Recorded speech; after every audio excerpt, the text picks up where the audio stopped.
নমস্কার। আজকে আমরা একটা অন্যরকম গল্প নিয়ে বসেছি। দার্জিলিংয়ের পাহাড়, কিন্তু বেড়াতে যাওয়ার গল্প নয়, বরং একটা গা ছমছমে অভিজ্ঞতার গল্প। হ্যাঁ, গল্পটা আমরা পেয়েছি ইউটিউবের 221 হ্যারিসন রোড চ্যানেল থেকে। দার্জিলিংয়ের কাছেই এক পাহাড়ি গ্রাম দেওপং, সেখানকার এক রহস্যময় ঘটনা। দিওপং গ্রাম আর আইবুড়িয়া পাহাড়, নামগুলো মনে রাখুন, কারণ গল্পের মূলে আছে এই আইবুড়িয়া পাহাড়। ঠিক, লোকে বলে এই পাহাড়ে নাকি বহুকাল ধরে এক জিন বন্দী হয়ে আছে। জিন? সত্যি? মানে লোককথায় আর কি? হ্যাঁ, লোককথাই, কিন্তু সেই লোককথার একটা ভয়ানক প্রমাণও নাকি মেলে। প্রতি রাতে, কি রকম? যখন ঠিক মাঝরাতে কাছের মহাকাল মন্দিরের ঘণ্টা বাজে, 12টা ঘণ্টা, ঢং ঢং করে, ঠিক তখনই নাকি ওই আইবুড়িয়া পাহাড় থেকে একটা চিৎকার ভেসে আসে। চিৎকার? কিসের চিৎকার? একটাই কথা, একটা আর্তনাদ, ধোকা খোল। ধোকা খোল? মানে দরজা খোলো? হ্যাঁ, দরজা খোলো। ভাবুন একবার, প্রতি রাতে পাহাড় থেকে এই আওয়াজ ভেসে আসছে, কেমন লাগবে? ভয়ঙ্কর। তো এই পরিবেশেই আমাদের গল্পের নায়ক নায়িকা এসে হাজির। একদম, সোহম আর সোহিনী। সদ্য বিয়ে হয়েছে, হানিমুনে এসছে বলে যেতে পারে। আচ্ছা, কোথায় উঠেছে ওরা? ওদের কলেজের এক বন্ধু গুরতাস তামাং, তার একটা হোমস্টে আছে দেওপংয়ে, তামাংস নেচার হোমস্টে, সেখানেই। বন্ধুর হোমস্টে, তাহলে তো নিশ্চিন্ত থাকার কথা। সেটাই তো ভাবার কথা। কিন্তু দেওপং পৌঁছানোর আগেই, মানে গাড়ি থেকে নামার সময়ই একটা খটকা লাগে। কি রকম খটকা? ওদের যে নেপালি ড্রাইভার ছিল, সে নামার সময় সোহমকে একটু আড়ালে ডেকে নিয়ে যায়। ডেকে নিয়ে গিয়ে কি বলে? বলে যে এই জায়গাটা ভালো না, পুয়া হোটেল, মানে বাজে জায়গা। পুয়া হোটেল কেন? কারণ এটা নাকি জঙ্গলের খুব কাছে, আর রাতে ওই পাহাড় থেকে, মানে আইবুড়িয়া পাহাড় থেকে জিনের আওয়াজ আসে। ওহ, শুরুতেই এরকম একটা কথা। সোহম কি বলল? সোহম তো একটু থমকে গেছিল বটেই, কিন্তু সোহিনী তখন সাথে ছিল, সে শুনে এটাকে ব্যবসায়িক চালবাজি বলে উড়িয়ে দেয়। মানে অন্য হোটেলের লোক হয়তো ইচ্ছে করে বদনাম করছে। হতে পারে, বন্ধুর হোমস্টে যখন। হ্যাঁ, সোহমও সেটাই ভাবে, কিন্তু মনের মধ্যে একটা কিন্তু থেকেই যায় আর কি। তারপর ওরা হোমস্টেতে পৌঁছালো। জায়গাটা কেমন? হোমস্টেটা বেশ নির্জন জায়গায়, সুন্দর, কিন্তু একটু যেন বেশি চুপচাপ। ওদের স্বাগত জানায় তামাং আর তার স্ত্রী সুমি। বন্ধু তামাং? সে তো খুশি নিশ্চয়ই ওদের দেখে। হ্যাঁ, তামাং বেশ হাসি খুশি, কিন্তু হোমস্টেতে আর কোনো কর্মচারী নেই। সে কি? হোমস্টে চলছে অথচ কর্মচারী নেই? তামাং একটা অজুহাত দেয়, বলে কি একটা উৎসব চলছে তাই সবাই ছুটিতে গেছে। কিন্তু পরে বোঝা যায় কথাটা সত্যি নয়। আচ্ছা, আর ওর স্ত্রী সুমি? সুমি, সে একটা রহস্যময় চরিত্র, খুব কম কথা বলে, মুখে সবসময় একটা হালকা হাসি লেগেই আছে। কেমন যেন, মানে ঠিক স্বাভাবিক নয় ব্যাপারটা। পরিবেশটা তাহলে একটু অন্যরকম গোড়া থেকেই। ঠিক তাই। এদিকে লাগেজ নামানোর সময় সেই ড্রাইভার আবার সোহমকে ইশারা করে ডাকে। আবার কি জন্য? আবার সেই একই কথা, ফিসফিস করে বলে এখানে থাকবেন না, রাতের ওই আওয়াজটা ভালো নয়। এবারও জিন? হ্যাঁ, আর সাথে একটা নতুন নির্দেশ দেয়, বলে ঘরের উত্তর পূর্ব দিকের জানালাটা যেন রাতে কিছুতেই না খোলে, খিড়কি মাত খোল না। উত্তর পূর্ব দিকের জানালা? এটা তো বেশ নির্দিষ্ট করে বলা। হ্যাঁ, সোহমের এবার সত্যিই চিন্তা হয়, কিন্তু বন্ধুর হোমস্টেতে এসে প্রথম দিনই চলে যাওয়াটা কেমন দেখায়। তা ঠিক, কি করলো? সে ঠিক করে অন্তত আজকের রাতটা থাকবে, কাল সকালে যা হোক ভাবা যাবে। ড্রাইভারকে বলে লাগেজগুলো ঘরে পৌঁছে দিতে। ড্রাইভার রাজি হলো? অনিচ্ছা সত্ত্বেও পৌঁছে দিল, কিন্তু তার চোখে মুখে স্পষ্ট ভয়। সে যেন ওখান থেকে পালানোর জন্য ছটপট করছে। বেচারা। তো ওরা ঘরে ঢুকলো। তামাঙ্গের সাথে কি কথা হলো ওই চিৎকার নিয়ে? হ্যাঁ, রাতের খাবারের পর সোহম আর থাকতে না পেরে তামাংকে সরাসরি জিজ্ঞাসা করে ওই চিৎকারের ব্যাপারে। তামাং কি বলল? এড়িয়ে গেল? প্রথমে একটু ইতস্তত করে, তারপর স্বীকার করে যে হ্যাঁ, একটা আওয়াজ আসে বটে আইবুড়িয়া পাহাড় থেকে। মানে জিন বন্দি থাকার গল্পটা? হ্যাঁ, সেই গল্পটাও বলে যে আওয়াজটা নাকি পুরো দেওপং থেকেই শোনা যায়, তবে ওদের হোমস্টে পাহাড়ের কাছে তো, তাই একটু বেশি জোরে শোনা যায় আর কি। কিন্তু সে কি এটাকে খুব বড় ব্যাপার হিসেবে দেখায়? না না, একদমই না। এমনভাবে বলে যেন এটা একটা সাধারণ স্থানীয় ব্যাপার, এটা নিয়ে মাথা ঘামানোর কিছু নেই। এটা একটু অদ্ভুত লাগছে। নিজে হোমস্টে চালায়, অথচ এরকম একটা ভয়ের ব্যাপারকে এত হালকাভাবে নিচ্ছে। সেটাই তো সন্দেহজনক। মনে হয় সে সত্যিটা বলতে চাইছে না, পাছে গেস্ট চলে যায়। এরপর তো সেই রাত এলো, যে রাতের জন্য এত ভয়, এত সাবধান বাড়ি। হ্যাঁ, মাঝরাত। খাওয়া দাওয়া সেরে সোহম সোহিনী শুতে গেছে, চারপাশ নিস্তব্ধ। হঠাৎ মহাকাল মন্দিরের ঘণ্টা বেজে উঠল, ঢং ঢং। 12টা ঘন্টা। ঠিক 12টা। আর যেই শেষ ঘণ্টাটা পড়ল, অমনি কি? চিৎকারটা। হ্যাঁ, কিন্তু সে কি চিৎকার! আগে যা শুনেছে বা যা কল্পনা করেছে তার থেকেও 1000 গুণ বেশি তীব্র, তীক্ষ্ণ, যেন কানের পর্দা ফেটে যাবে। মনে হচ্ছে কেউ যেন ঠিক জানালার বাইরে দাঁড়িয়ে গলা ফাটিয়ে কাঁদছে, ধোকা খোল! সর্বনাশ! শুধু তাই নয়, ঠিক ওই চিৎকারের সাথে ঘরের আলোটাও চলে গেল, দপ করে। ঘুটঘুটে অন্ধকার। আলো চলে গেল? লোডশেডিং নাকি? বলা মুশকিল, কিন্তু তার চেয়েও ভয়ের ব্যাপার ঘটল অন্য। কি? উত্তর পূর্বে সেই জানলাটা, যেটা ড্রাইভার বন্ধ রাখতে বলেছিল আর ওরা নিজেরা শোবার আগে ভালো করে দেখে বন্ধ করেছিল, সেটা হাট করে খোলা। মানে কেউ যেন ঠেলে খুলে দিয়েছে, আর সেখান দিয়ে কনকনে ঠান্ডা হাওয়া হু হু করে ঢুকছে ঘরে। নিজের থেকে খুলে গেল নাকি কেউ খুলল? সেটাই তো বোঝা যাচ্ছে না। অন্ধকারে কিছু দেখার উপায় নেই, শুধু ঠান্ডা বাতাস আর ওই একটানা ভেসে আসা চিৎকার, ধোকা খোল, ধোকা খোল। থামছে না চিৎকারটা? না, থামার কোনো লক্ষণই নেই।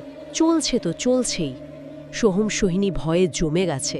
মনে হচ্ছে যেন শুধু ওরা নয়, পুরো দেওপং গ্রামের সব্বার ঘুম কেড়ে নিয়েছে ওই একটানা আর্তনাদ। কি ভয়ঙ্কর অবস্থা! রাতটা কাটলো কি করে ওদের? ভয়ে ভয়ে জড়সড় হয়ে কোনো মতে রাতটা কাটায়। চিৎকারটা থামে ভোরের আলো ফোটার ঠিক আগে। ভোরের আলো ফোটার পর সব শান্ত, অস্বাভাবিক রকম শান্ত। কিন্তু রাতের আতঙ্কটা যায়নি। সকালবেলা তামাং চা নিয়ে আসে। সেও বেশ চিন্তিত, কারণ চিৎকারটা সাধারণত এতক্ষণ ধরে চলে না। তামাং কিছু বলল? সে দরজায় নক করার আগেই ভেতর থেকে সোহিনীর একটা চিৎকার শোনা যায়। সোহিনী চিৎকার করছে কেন? তামাং আর সোহম তাড়াতাড়ি দরজা খুলে ভেতরে ঢোকে, দেখে সোহিনী খাটের ওপর বসে কাঁপছে আর আঙুল তুলে সামনের দেওয়ালটা দেখাচ্ছে। সোহমও সেদিকে তাকিয়ে পাথরের মতো হয়ে গেছে। দেওয়ালে কি? দেওয়ালে টাটকা রক্ত দিয়ে নেপালি ভাষায় লেখা, ধোকা খোল। হফ, রক্ত দিয়ে? এ তো সাংঘাতিক। হ্যাঁ, এবার আর লোককথা বা শোনা কথা নয়, একেবারে প্রত্যক্ষ প্রমাণ, আর সেটা রক্ত দিয়ে লেখা। মানে ভয়টা এবার শারীরিক রূপ নিয়েছে। সোহম সোহিনী কি করল? নিশ্চয়ই আর এক মুহূর্ত থাকেনি। বিলকুল না। ওরা প্রচণ্ড রেগে যায় তামাংয়ের ওপর। কেন সে এত বড় বিপদের কথা লুকিয়েছিল, কেন মিথ্যে বলেছিল। তামাং কি বলল? তামাং এবার আর নিজেকে সামলাতে পারে না। সে ভেঙে পড়ে, স্বীকার করে যে চিৎকারটা সবাই শোনে বটে, কিন্তু দেয়ালে এরকম রক্ত দিয়ে লেখার ঘটনা এই প্রথম। আর সে নিজেও ওই ঘরে থাকেনি? হ্যাঁ, সেটাও স্বীকার করে। বলে যে ভয়ে সে নিজে বা সুমি কেউই কখনো ওই উত্তর পূর্বের ঘরটায় রাত কাটায়নি। কর্মচারী না থাকার গল্পটাও যে মিথ্যে ছিল সেটাও বোঝা যায়। আসলে ভয়ে কেউ কাজ করতে চায় না ওখানে। কি অবস্থা! তারপর ওরা চলে গেল? হ্যাঁ, সোহম আর সোহিনী ঠিক করে আর 1 সেকেন্ডও নয়, এখনই এই জায়গা ছাড়তে হবে। দরকার হলে সোজা কলকাতা ফিরে যাবে। আগের দিনের ড্রাইভারকে ডাকলো? হ্যাঁ, সেই ড্রাইভারকে ফোন করে ডাকা হলো। সে একটু ইতস্তত করছিল, কিন্তু সোহমের বারবার অনুরোধে আসতে রাজি হলো। এবার অন্তত মুক্তি। সেটাই ওরা ভাবছিল, কিন্তু ভাগ্য বোধহয় অন্য কিছু ভেবে রেখেছিল। মানে আবার কিছু? ওরা কোনো মতে জিনিসপত্র গুছিয়ে নিয়ে হোমস্টে ছেড়ে যখন গাড়িতে উঠেছে, ঠিক তখনই কি? হঠাৎ করে চারপাশটা ঘন কালো কুয়াশায় ঢেকে গেল। দিনের বেলাতেই যেন সন্ধে নেমে এলো। এটা সাধারণ পাহাড়ি কুয়াশা নয়, কেমন যেন থমথমে, অস্বাভাবিক। কালো কুয়াশা, অদ্ভুত তো। হ্যাঁ, গাড়ি স্টার্ট দিয়েও যেন এগোতে পারছে না। চারদিকে কিছুই দেখা যাচ্ছে না। আর সেই কুয়াশার মধ্যে গাড়িতে বসে থাকতে থাকতে সোহম আর সোহিনী ওরা কেমন যেন একটা ঘোরের মধ্যে চলে যায়। ঘোর মানে ঘুমিয়ে পড়ে? ঠিক ঘুম নয়, যেন অন্য কোনো জগতে চলে গেছে। ওরা দেখতে পায় একটা পুরনো দিনের দৃশ্য। পুরনো দিনের দৃশ্য? কোথায়? এই দেওপং এলাকাতেই, বহু বহু বছর আগের কথা। দুটো উপজাতি ছিল এখানে, গুরুং আর ফালাং। গুরুং আর ফালাং? হ্যাঁ, তাদের মধ্যে ছিল সাংঘাতিক শত্রুতা। রক্তারক্তি লেগেই থাকত। আচ্ছা। শান্তি ফেরানোর জন্য দুই সর্দার মিলে ঠিক করল গুরুং সর্দারের ছেলে দিলুর সাথে ফালাং সর্দারের সুন্দরী মেয়ে টিপুর বিয়ে দেবে। বিয়ে দিয়ে শত্রুতা শেষ করার চেষ্টা আর কি। একদম। তো বিয়ের আয়োজন হলো খুব ধুমধাম, কিন্তু ওদের সমাজে একটা অদ্ভুত রীতি ছিল। কি রীতি? বিয়ের পর প্রথম রাতটা, মানে ফুলসজ্জার রাত, বর কনেকে কাটাতে হবে আইবুড়িয়া পাহাড়ের একটা নির্দিষ্ট গুহার ভেতরে। আইবুড়িয়া পাহাড়ের গুহায় কেন? কে জানে, হয়তো কোনো প্রাচীন বিশ্বাস বা পরীক্ষা। গুহার দরজাটা বাইরে থেকে বন্ধ করে দেওয়া হতো, আর পরের দিন সকালে এসে খোলা হতো। ভয়ঙ্কর রীতি তো। দিলু আর টিপু ওরাও গেল? হ্যাঁ, রীতি মেনে ওদেরকেও সেই গুহায় পাঠানো হলো। দিলু আর টিপু গুহায় ঢোকার পর বাইরে থেকে দরজা বন্ধ করে দেয়া হলো। সবাই ফিরে গেল গ্রামে, পরের দিন সকালে আসবে বলে। কিন্তু পরের দিন কেউ এলো না, তাই তো? না, কারণ সেই রাতেই ঘটল ভয়ঙ্কর ঘটনাটা। কি ঘটনা? সাংঘাতিক ভূমিকম্প। পুরো এলাকা কেঁপে উঠল, পাহাড় ধসে পড়ল, গাছপালা উপড়ে গেল, মুহূর্তের মধ্যে সব তছনছ। গুরুং আর ফালাং দুটো উপজাতি প্রায় নিশ্চিহ্ন হয়ে গেল সেই প্রাকৃতিক দুর্যোগে। সর্বনাশ। আর দিলু টিপু ওরা তো গুহার ভেতরে। ওরা ভেতরে, বাইরের এই ধ্বংসলীলার কিছুই ওরা জানতে পারল না। ওরা শুধু অপেক্ষা করতে লাগলো কখন সকাল হবে, কখন দরজা খোলা হবে। কিন্তু কেউ তো আর বেঁচে নেই দরজা খোলার জন্য। ঠিক তাই। সকাল গড়িয়ে দুপুর হলো, দুপুর গড়িয়ে বিকেল। গুহার ভেতরে ঘুটঘুটে অন্ধকার, বাতাসও প্রায় শেষ হয়ে আসছে। ওরা বুঝতে পারল তারা আটকা পড়ে গেছে, মারাত্মকভাবে আটকা পড়েছে। তারপর? বাঁচার শেষ চেষ্টা হিসেবে ওরা দরজায় ধাক্কা দিতে শুরু করল। গলার শিরা ফুলিয়ে চিৎকার করতে লাগলো, ধোকা খোল, ধোকা খোল, মানে দরজা খোলো, দরজা খোলো। কিন্তু সেই ডাক শোনার তো কেউ নেই বাইরে। কেউ নেই। ওদের সব চেষ্টা ব্যর্থ হলো। চিৎকার করতে করতে গলা ভেঙে গেল। অবশেষে সেই অন্ধকার গুহার ভেতরে একে অপরের হাতটা শক্ত করে ধরে নিঃশব্দে মৃত্যুর কোলে ঢলে পড়ল দিলু আর টিপু। ওহ, তাহলে এই হলো সেই চিৎকারের রহস্য। কোনো জিন নয়? না, কোনো জিন নয়। এ হলো দুটো অভিশপ্ত আত্মার বহু বছর ধরে আটকে থাকা কান্না, মুক্তির জন্য তাদের শেষ আর্তনাদ, ধোকা খোল। কি মর্মান্তিক! সোহম আর সোহিনী এই দৃশ্যটা দেখলো ওই কুয়াশার মধ্যে। হ্যাঁ, এই পুরো ঘটনাটা তারা যেন চোখের সামনে দেখতে পেল।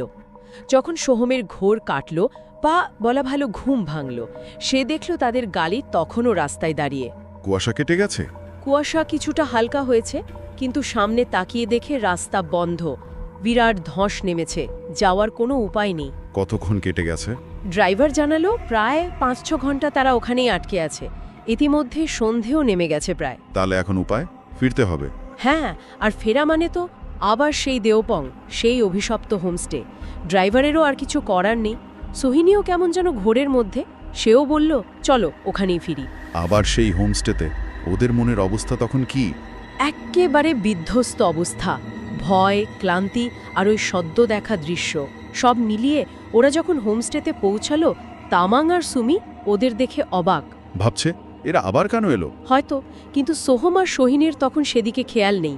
ওরা ঘরে ঢুকেই কেমন যেন অস্থির আচরণ করতে শুরু করলো। কি রকম? একটাই কথা, এখনই আইবুড়িয়া পাহাড়ে যেতে হবে, এখনই দিলুয়া টিপুর জন্য গুহার দরজা খুলতে হবে। ওরা আর অপেক্ষা করতে পারছে না। যেন ওদের ওপর ভর করেছে আত্মা দুটো। ঠিক তাই। ওদের চোখ মুখ অন্যরকম, গলার স্বর অন্যরকম, প্রচণ্ড উত্তেজিত, অস্থির। তামাং আর ড্রাইভার ভয় পেয়ে যায় ওদের ওই অবস্থা দেখে। কিন্তু ওরা আটকাতে পারে না, সোহম আর সোহিনীর ওই আকুতি, ওই জোর অগ্রাহ্য করার মতো নয়। অগত্যা রাতের অন্ধকারেই 4 জন বেরিয়ে পড়ে আইবুড়িয়া পাহাড়ের দিকে। রাতের অন্ধকারে জঙ্গলের মধ্যে দিয়ে রাস্তা চেনে? সেটাই তো আশ্চর্য। সোহম আর সোহিনী, যারা এই এলাকার কিছুই চেনে না, তারাই যেন পথ দেখিয়ে আগে আগে ছুটছে। টর্চ ছাড়াই পাহাড়ি তামাং আর ড্রাইভারেরও ওদের সাথে তাল মেলাতে কষ্ট হচ্ছে। অবিশ্বাস্য।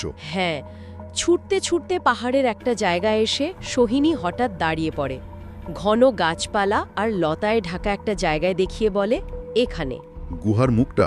হ্যাঁ, লতা পাতা সরিয়ে দেখা যায় সত্যিই সেখানে একটা পাথরের গুহার মুখ, আর তাতে লাগানো একটা বিরাট মরচে পড়া লোহার দরজা।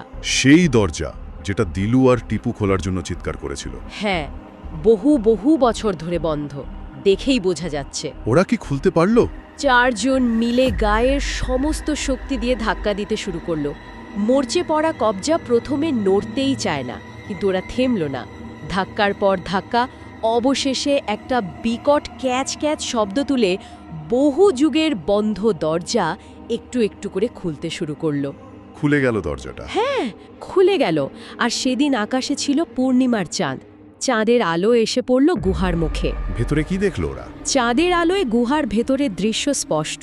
ভেতরে পাশাপাশি বসে আছে দুটো কঙ্কাল, বহু পুরনো দিনের বিয়ের পোশাকে। একজনের হাত আর একজনের হাতে ধরা। দিলুয়া টিপু? হ্যাঁ, কিন্তু আসল চমক অন্য জায়গায়। চাঁদের আলোয় কঙ্কাল দুটোর মুখের আদল, মানে খুলিটার গঠন স্পষ্ট বোঝা যাচ্ছে। আর সেটা দেখে 4 জনই চমকে ওঠে। কেন? কি দেখলো? কঙ্কাল দুটোর মুখের আদল আশ্চর্যভাবে সোহম আর সোহিনীর মুখের সাথে হুবহু মিলে যায়। কি বলছো? একই রকম দেখতে, একদম যেন সোহম আর সোহিনী বসে আছে ওখানে কঙ্কাল রূপে। ঠিক সেই মুহূর্তে গুহার ভেতর থেকে শেষবারের মতো একটা দীর্ঘ শ্বাসের মতো আওয়াজ ভেসে এলো, ধোকা খোল। শেষবারের মতো? হ্যাঁ, আর তারপরই বাইরের বাতাস গুহার ভেতরে ঢোকার সাথে সাথে বহু যুগের পুরনো ওই কঙ্কাল দুটো ধীরে ধীরে ধুলোয় মিশে গেল। ধুলোয় মিশে গেল মানে মুক্তি পেল? মনে হয় তাই। বহু বছরের অপেক্ষা, বহু বছরের বন্দিদশা শেষ হলো। তাদের অতৃপ্ত আত্মা অবশেষে শান্তি পেল। আর আইবুড়িয়া পাহাড়ের চিৎকার? সেই রাতের পর থেকে দেওপংগ্রামে আর কোনোদিন ওই চিৎকার শোনা যায়নি। আইবুড়িয়া পাহাড় একেবারে শান্ত হয়ে গেছে। রহস্যের সমাধান হলো তাহলে? হ্যাঁ, ড্রাইভারের মাধ্যমে খবরটা চারদিকে ছড়িয়ে পড়ল। আর মজার ব্যাপার হলো, এই রহস্য সমাধানের পর তামাংয়ের হোমস্টের কপালও খুলে গেল। তাই নাকি? কিভাবে? আরে, জায়গাটার নাম হয়ে গেল তো। সবাই এই গল্প শুনতে, জায়গাটা দেখতে আসতে চায়। তামাংয়ের হোমস্টের সব ঘর নাকি পরের কয়েকদিনের জন্য একেবারে বুকড। বা সাপে বড় আর কি। গল্পের শেষে দেখি কয়েকদিন পর সব শান্ত হয়ে গেছে। হোমস্টের লনে বসে আড্ডা দিচ্ছে 4 জন, সোহম, সোহিনী, তামাং আর সেই ড্রাইভার। পরিবেশটা নিশ্চয়ই অনেক হালকা তখন। হ্যাঁ, তামাং হাসতে হাসতে সোহম সোহিনীকে বলছে, তোমরা বাবা যুগ যুগান্তরে লাভ বার্ডস। যুগ যুগান্তরে লাভ বার্ডস? ওই মুখের মিল দেখে? হ্যাঁ, আর পাশে দাঁড়িয়ে সুমি, সে তো সবসময়ই চুপচাপ, মুখে সেই পরিচিত রহস্যময় হাসিটা নিয়ে। সুমির হাসিটা যেন থেকেই গেল শেষ পর্যন্ত। হ্যাঁ, যেন সে আরও অনেক কিছু জানে যা বলা হলো না। তাহলে মুদ্রা কথা হলো, একটা ভয়ঙ্কর অভিজ্ঞতা শেষ পর্যন্ত একটা প্রাচীন রহস্যের সমাধান করল, একটা ট্র্যাজেডির অবসান ঘটালো। ঠিক, কিন্তু প্রশ্নটা থেকেই যায়, সোহম আর সোহিনীর সাথে দিলু আর টিপুর ওই মুখের মিল, ওটা কি শুধুই কাকতালীয়, নাকি পূর্বজন্ম, নাকি জায়গাটার শক্তি ওদের টেনে এনেছিল এই সমাধানের জন্য? কে জানে। লোককথা, ইতিহাস আর অতিপ্রাকৃত ঘটনা সব মিলেমিশে একাকার। একদম। এটা ভাবতে বাধ্য করে যে অনেক সময় লোককথা বা স্থানীয় মিথের পেছনে হয়তো সত্যিই কোনো গভীর বেদনা বা ঐতিহাসিক ঘটনা লুকিয়ে থাকে, যার সময়ের সাথে সাথে চাপা পড়ে যায়, কিন্তু তার রেশটা থেকে যায়, কখনো চিৎকারে, কখনো বা অন্য কোনো অস্বাভাবিক ঘটনায়। আর হয়তো সেই রেশ মিলিয়ে যাওয়ার জন্য অপেক্ষা করে সঠিক সময়ের, সঠিক মানুষের, যেমনটা সোহমা সোহিনীর ক্ষেত্রে হলো। হয়তো তাই সুমির ওই শেষ হাসিটা, ওটা হয়তো এই কথাই বলে যে পাহাড়ের ভাঁজে ভাঁজে এমন কত রহস্য, কত না বলা কথা লুকিয়ে আছে, কে তার সব খবর রাখে। সত্যি ভাবনার বিষয়। এই ধরনের স্থানীয় গল্প বা ঘটনার মুখোমুখি হলে আমরা কতটুকু বিশ্বাস করি আর কতটুকুই বা উড়িয়ে দিই? এর পেছনে কি শুধুই কল্পনা, নাকি অন্য কিছু? সেটাই, এই প্রশ্নটা শ্রোতাদের জন্যই তোলা থাক। তারা কি ভাবেন?